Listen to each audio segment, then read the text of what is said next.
I myself am from Georgia, and we don't get out much, but I made it out. I did.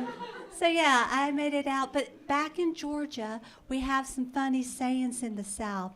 For example, if I was misbehaving, my mama might say, "Hey, stop that, or I'm going to jerk a knot in your tail." You see, in the South, we have tails because of the inbreeding. But you're laughing right now. But I bet everybody in here has probably had a sex dream with a relative involved. Think about it. And you woke up and you were like, not as good as the real thing. No, just me? Sorry y'all don't have awesome brothers. Okay.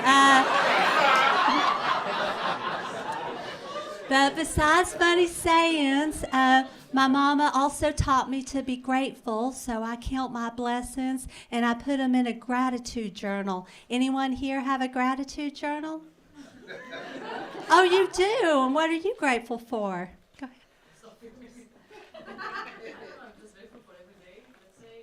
You're grateful for every day and little things. All right, give it up for a basic answer, everybody. So, yeah. No, thank you for sharing. And as for the rest of you not having a gratitude journal, my mom is probably in heaven right now looking at you thinking you're all a bunch of ungrateful bastards. I'm joking, there's no heaven. But I do wish there was a heaven, because my mama passed away a couple years ago. And it's really hard when you lose someone you love, especially someone that close. You start asking questions, especially when it's your mom, like, who's going to make dinner? But she fought this horrible autoimmune disease for a long time, and towards the end of her life, it got pretty grim. I was living overseas at the time, and she would call me up on the phone, and she would say, "Christy, I don't want to live anymore. I'm ready to die. I'm ready to go to heaven." But every time my little sister would hold the pillow over her face, she would fight back so hard, which I think is horrible because it feeds into the stereotype that women are indecisive. She laughed at it too, okay? She was a very religious woman. She raised me quite religiously. So religiously, in fact, when I first got my period, she gave me a thick pad to use because she said tampons were for whores. So I grew up my teenage years wearing this really thick pad, but when I got to university, I was curious. I wanted to try a tampon. I'd seen the commercials. You could go rock climbing, swimming anytime you wanted, even be a CEO. Is that your secret?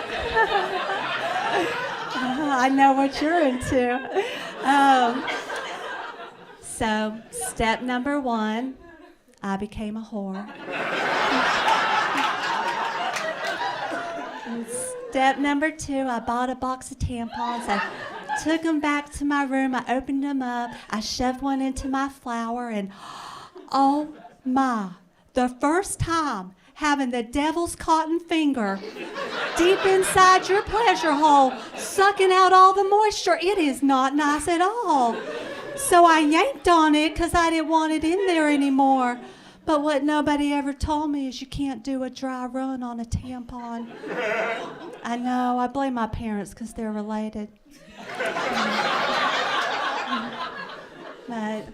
But I am grateful for her. I'm grateful for her teaching me to be grateful because it's in the small things. For example, when I took a plane to come here, I got the middle seat, which meant not only did I make one new friend, but 2 new friends, thankful. And at night, when I lay down on my back to go to sleep, I'm thankful that my tits keep my armpits warm. But I have to tell you guys that one of the things I'm most thankful for is that in all of my years of making love to different people of different backgrounds, not always safely. Lots of different people. I'm what society might label a giver. And in all of my years of giving, I have never once gotten pregnant. Never. Now, some of you might be thinking, hey, Christy, maybe you're barren. Well, first off, thanks for remembering my name. And secondly, maybe you're right. Maybe I can't have children. But I think it's probably due to a special technique I've developed for when a gentleman's making love at me. You see, when a gentleman's making love at you and he's promised to pull out, and we all know how gentlemen can be forgetful. Right before he's about to spill his seed into my chrysanthemum, water my rose garden, contort his face in a way that makes me grateful I have sex with my eyes closed. Right before that happens, I just yell, I want a baby!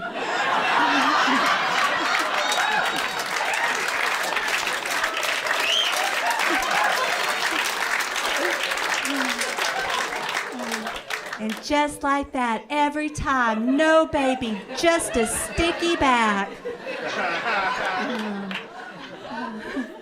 But I didn't want to be a whore forever in Georgia. After university, I wanted to explore the world, but I didn't have a lot of money, so I was looking for a job I could do, and I found one in Japan, and the only requirement was to be a native English speaker. I'm like, that's me. But turns out they wanted me to teach English, and well, pronunciation is not my forte. So, but I took the job anyway. Sometimes I'm like, do people think I'm stupid there? But anyway, I took the job anyway, flew over there. I had a great time. And then one of my girlfriends, she's like, let me set you up with this Japanese fella. I'm like, okay. So I met up with him, but turns out he didn't know any English, and I knew very little Japanese. So I was trying to think of things we could do. And I was like, biru for beer, and bukkake to see who the perverts are. It's not you. Okay, make sure not, don't Google that, okay? All right, you look so sweet, okay? All right, no, I didn't say bukkake. He didn't have that kind of money.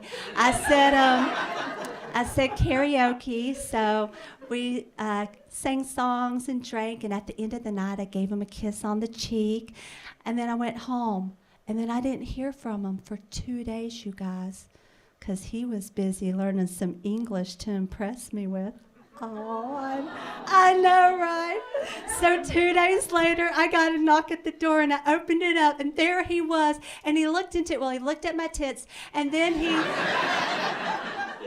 looked into my eyes, and he said, sex. True story. Oh, man.